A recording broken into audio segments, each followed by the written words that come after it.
తీస్తే కమ్మాగుందని తిన్నారు బురద బట్టల రైతును చూసి దూరం ఉండని అన్నారు బురద నుండి పువ్వను తీస్తే కమ్మాగుందని తిన్నారు బురద బట్టల రైతును చూసి దూరం ఉండని అన్నారు చెమటా చుక్కల సత్తువతోని పుడమి పురుడు పోసుకున్నది కంటి పాపల కావలిలోనే పంట రాసి నెలకొన్నది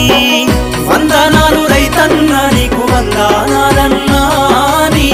రెక్కాడకుంటే బుక్కెడు భూవే లేదన్నా వందనాలు రైతన్న నీకు వందనాలన్నా